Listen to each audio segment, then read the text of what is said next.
بسم الله الرحمن الرحيم.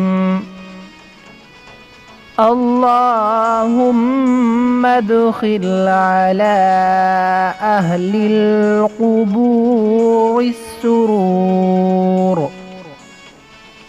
اللهم أغن كل فقير.